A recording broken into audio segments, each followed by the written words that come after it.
Olá, seja muito bem-vindo ao podcast FundsPeople, Economia limpa e investimento ESG. São estes os temas de hoje que juntam à conversa dois profissionais experientes da gestão de ativos. Temos então connosco o Rui Nunes, responsável do Departamento de Ações da maior gestora nacional portuguesa, a Caixa Gestão de Ativos. O Rui vai conversar com a Amanda O'Toole, uma profissional dedicada às ações da Economia limpa e também Fund Manager na AXA Investment Managers. Esperemos que goste. Rui, please, go ahead. Hello, Amanda. Hello. Hi. Thank you very much for having me. Our pleasure. Listen, I think this could be interesting topic for discuss. And of course, I think we should start taking some points on the merits and drivers of investing according ESG philosophy. We started in Caixa Gestão de Ativos in the end of 2018. We moved and approved a shift to sustainable investment strategy, and this was selected as one of the strategic points to take in our future, in our approach and offer to our clients. And we decided to do this based on our belief that associated with ESG philosophy, there is a virtuous circle to take advantage of. Three main dimensions on this. The first one is based on investor behavior, in the sense that things work as expected. Investors will be more and more keen to invest in companies that are making the difference in terms of creating or adopting their business model in order to be sustainable. We believe this interest from investors creates good additional pressure in companies, which comes from the flows of investment, working as additional trigger for things to change for the better within the companies in order to be seen as truly investable in the world of ESG. And this world of ESG is moving fast from one niche strategy to a standard approach, namely in Europe. Mm-hmm. We have some very good examples of this change in mindset. The recent announcement of Volkswagen focused the future strategy in electric cars was very well received by investors, in the sense that marks the absolute shift on the company mindset to a sustainable business model in the context of a challenge industry. We can see also other examples, for instance, in the energy industry, where we find oil companies investing nowadays in clean energy as well. In the other side, we should have the regulators and authorities promoting the adequate legal framework for establishing a true standard of sustainable investment, avoiding, for instance, the greenwashing. In Portugal, we found that our clients base has shown a very good interest for this approach we are taking, and they are very well supporting our strategy, in the sense that all the steps we did were very, very well appreciated, and they tend to see this strategic move of Caixa Gestão as a plus in top of our service offers. Where you stand, Amanda? Where AXA stands on this matter? Well, firstly, I would say congratulations for making the move. I think it is both wise commercially and very positive for your clients. I know that it takes a lot of thinking and a lot of work to do this as thoroughly as you are doing, and so well done as a starting point. I think. The reason that I say that I think it's very positive for your clients is that adopting a sort of responsible investment approach really just helps in terms of incorporating the full spectrum of risks and opportunities of potential investments when selecting stocks, in our case, or indeed any other issuance.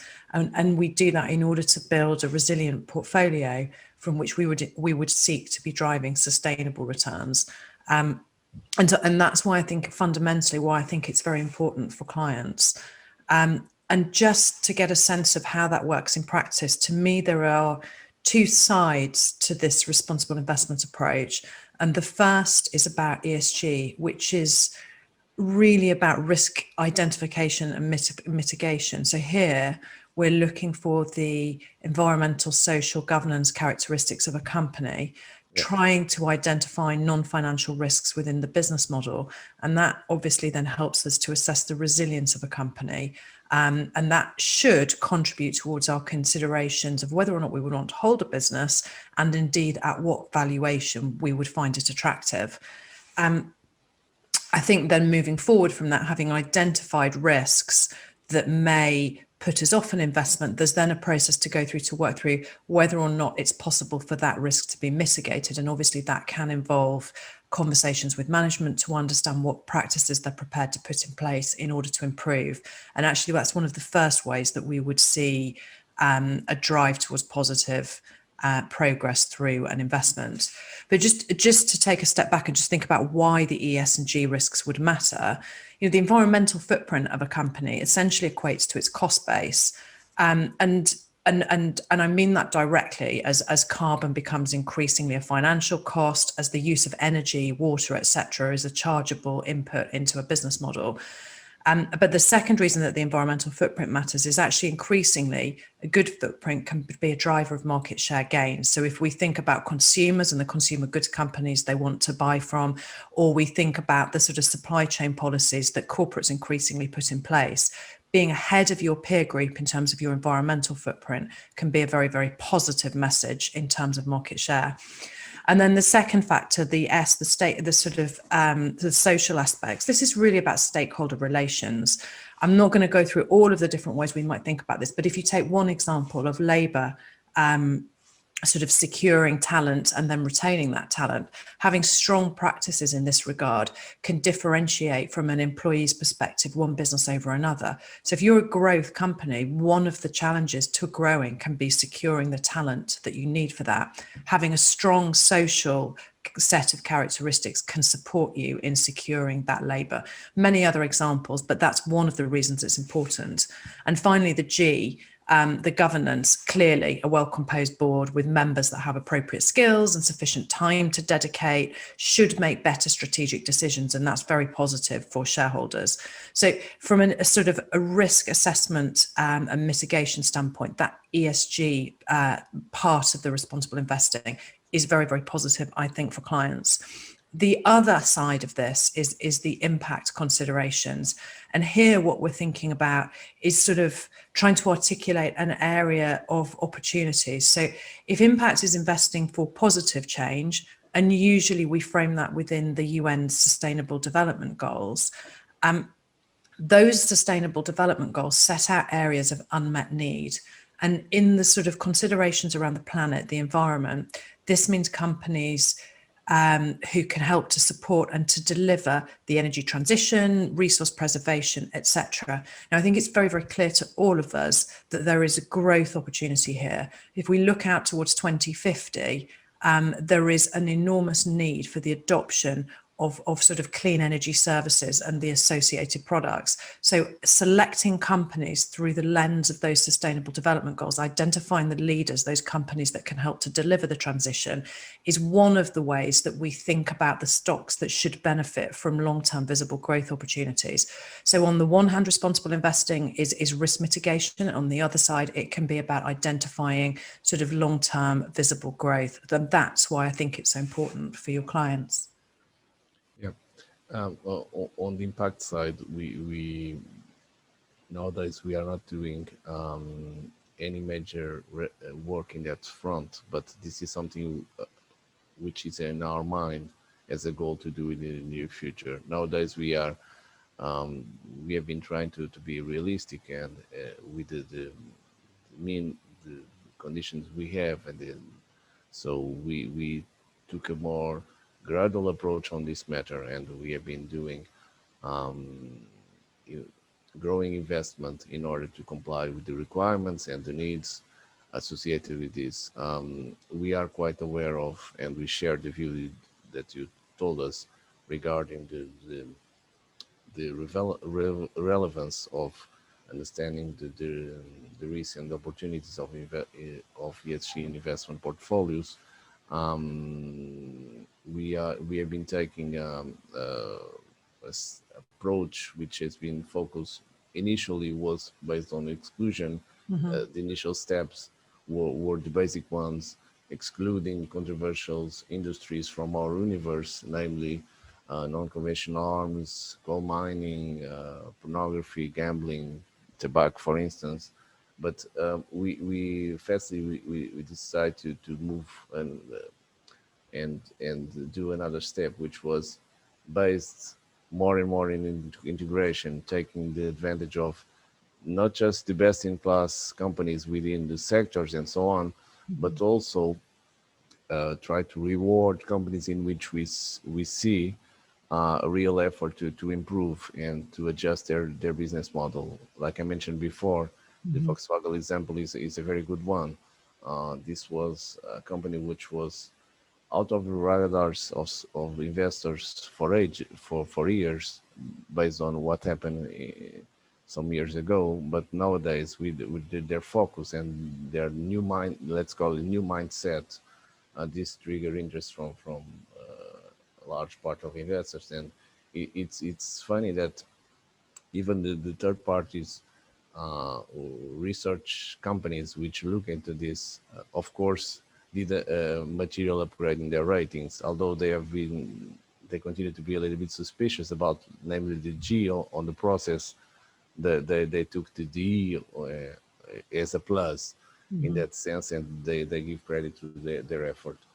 Yeah, from my words, you can understand that we in this journey we decide to hire a research provider. It was MSCI ESG, taking advantage of their analysis and their ESG ratings. Of course, on top of this, we have our approach and our opinion about this, but we try to incorporate their opinions, their analysis in our investment process. And this has been, we've been doing this in the last 2 years with a relative success, and we have been building our portfolios with some hard limits in that sense. For instance, we don't invest in triple C companies.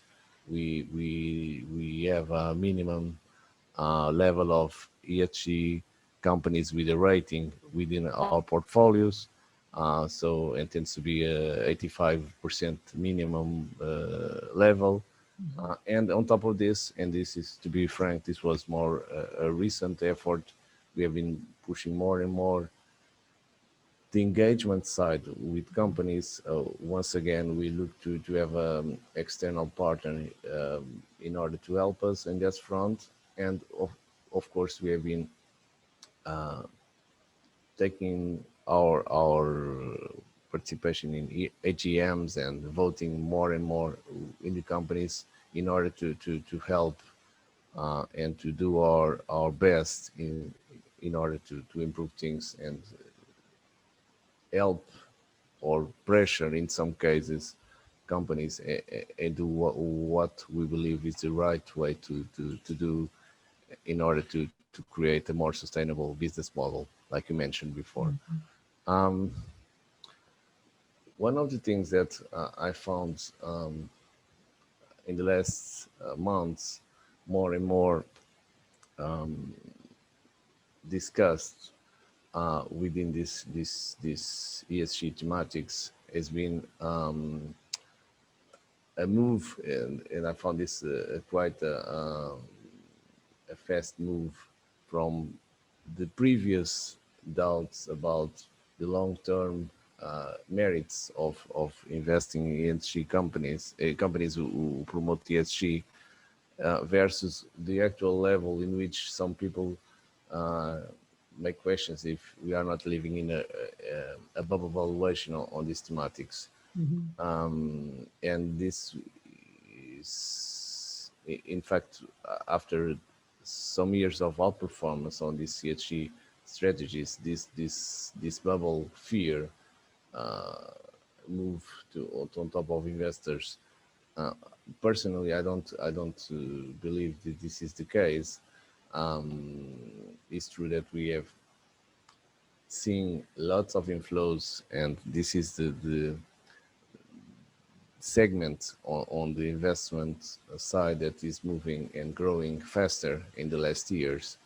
Of course, this triggers flows, and this helps the valuation. But looking at the levels of valuation of good, let's call it this way, ESG companies versus other companies, I don't find this stretch in that sense. And probably this we can find some niches in which there was a fast move, for instance, renewables last year, or clean energy segments.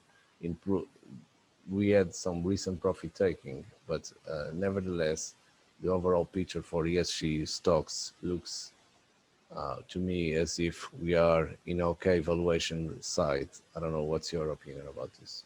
Yeah, I mean, I agree with everything that you're saying.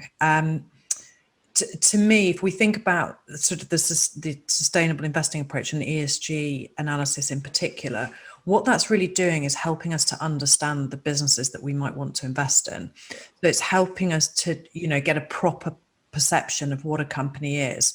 It doesn't take away from the need for valuation, discipline, and assessment within sort of deciding whether or not now is the right time to hold a business.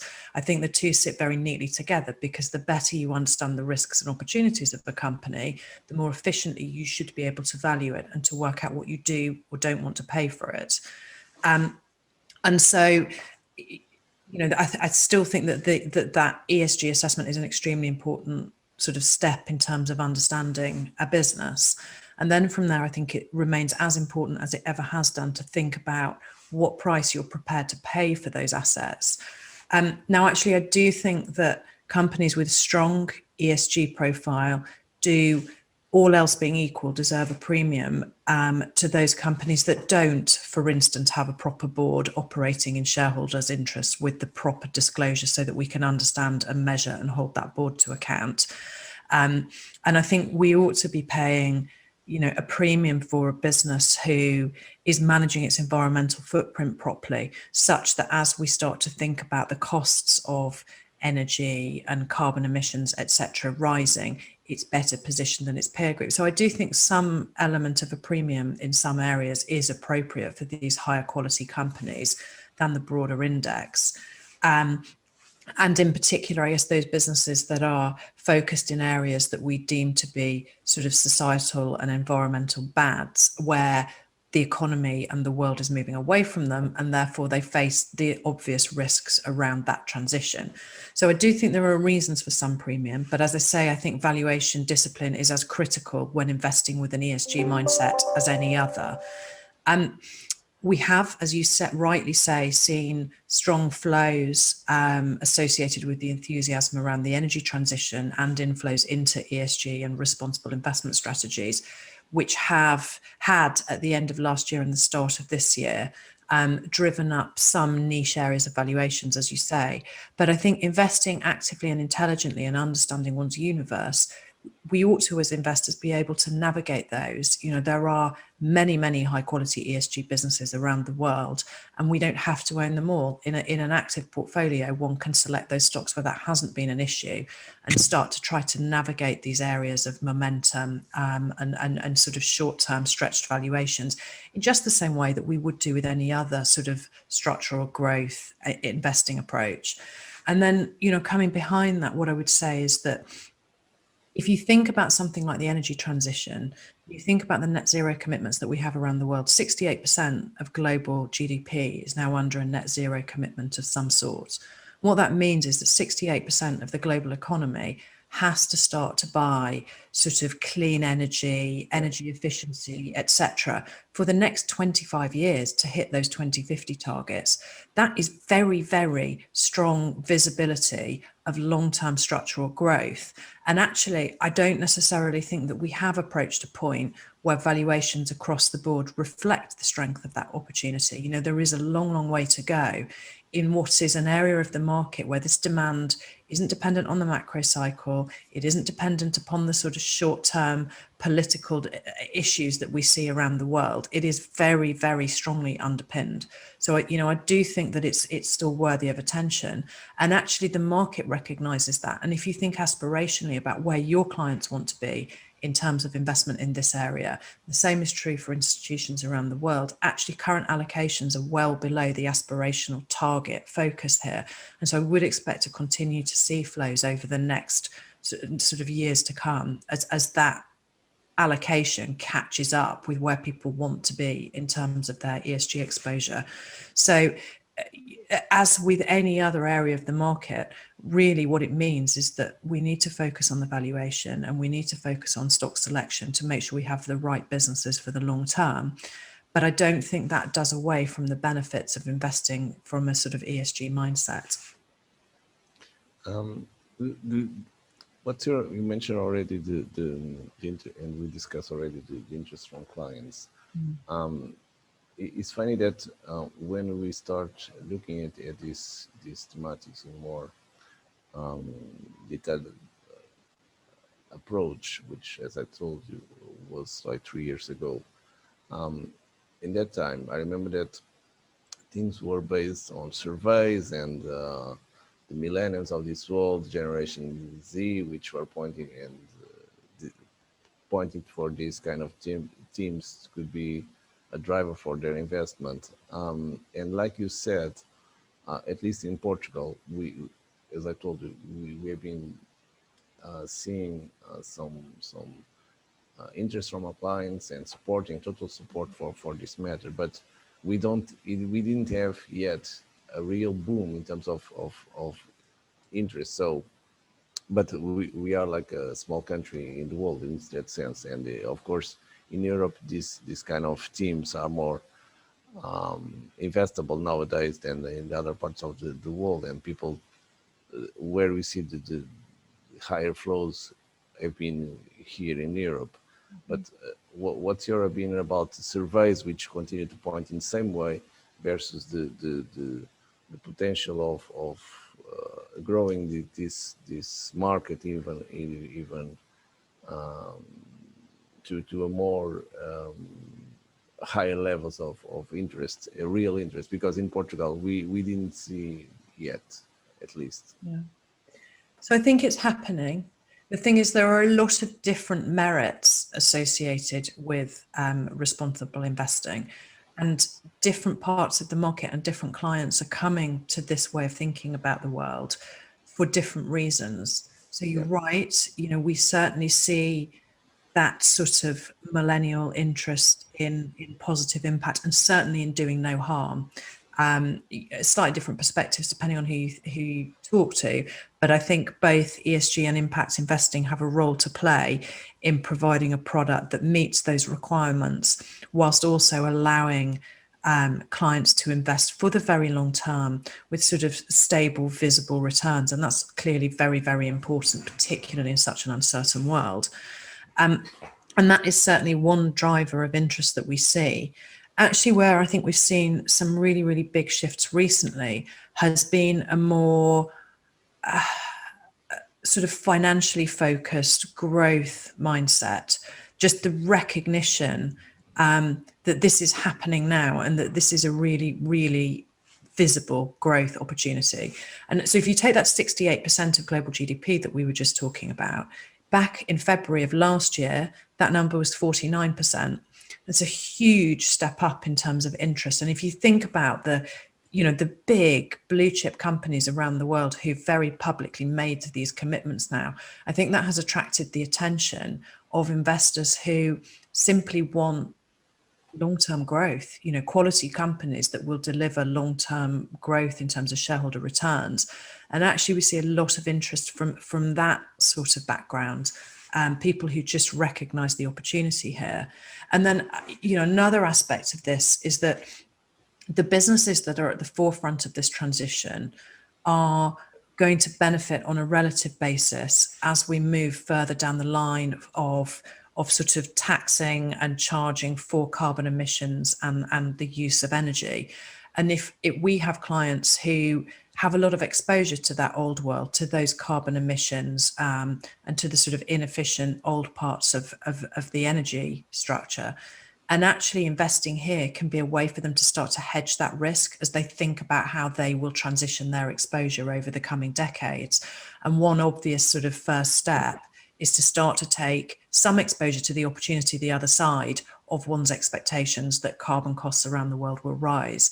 And so there are three quite distinct ways that we have clients coming to this market and expressing an interest and wanting to invest here and wanting to think through what's the right way for them to do that, given their specific needs. Some of that is capital which is already deployed to the market, but we're certainly seeing more and more interest, more and more focus in this area, more and more questions from mainstream investors for those three reasons. And I think just working through the detail of what's the right thing to do, as you're well aware, it's not something that you can do overnight. To do it properly takes a lot of time. It's why we're having this conversation 3 years after you sort of started this process. So there's an awful lot still to come. And I would expect that to be the case over the coming decade. We'll see more and more sort of shift this direction. Yeah. Do you see new trends coming? It's not easy to identify new trends in the area which growing and broadening every single day for sure. But to be honest, I've been looking in some of the thematics, and more recently, they move as probably one of 2 points which for me will just arrive and they will stay as a new standard. One of these new areas on ESG is the part or the investment process that activism is doing, namely on the AGMs. It's true that I was looking at some statistics and realizing that ESG topics on AGM's agendas are fresh new highs, new record this year, and the recent very good example of the success of activist firm engine number one in ExxonMobil case against the board, try to promote and try to find and to nominate some of their representatives for the board, and managed to get approval for 3 of their 4 proposals, was a major shift and flagged huge attention, namely from the media and from the investor community.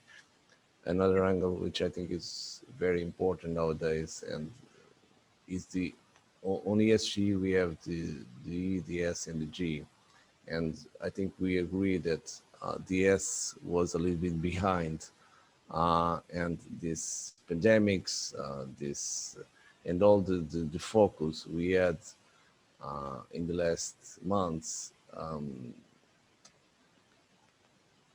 show that is quite a relevant aspect of the company's behavior, what they do with their stakeholders, not just shareholders.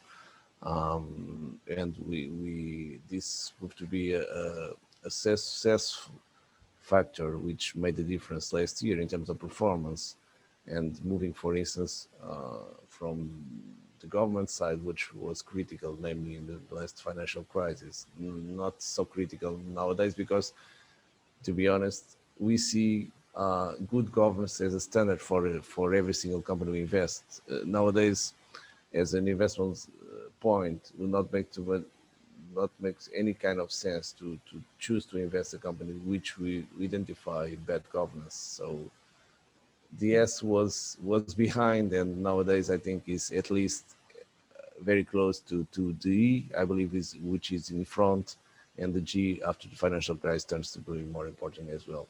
I don't know where you stand about this. I agree on both counts. The first, I think this broad sense of responsible stewardship, of recognizing that as investors, we have a role to play in terms of improving the performance on these metrics. The more measurable these metrics become and these issues become, the more we're able to hold management teams to account. And that's certainly something we're seeing both through the role of engagement in our investments, so holding companies where there are issues but where we feel we can improve. And I think that's particularly important in areas of activity that are critical to the energy transition but are not yet operating the way we'd like. So, you know, things like, for instance, parts of the battery supply chain, clearly there are improvements to be made there.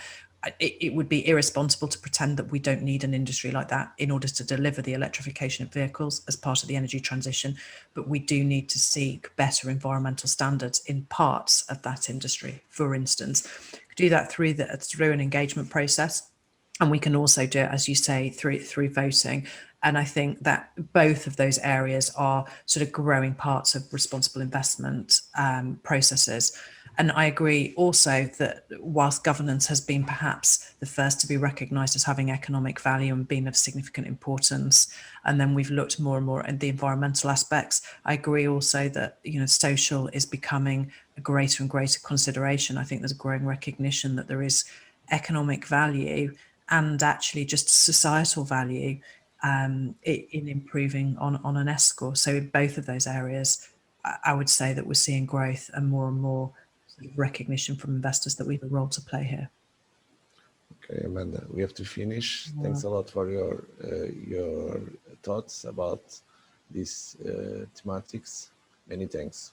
Thank you. Thank you very much for your time. Thanks. Bye-bye.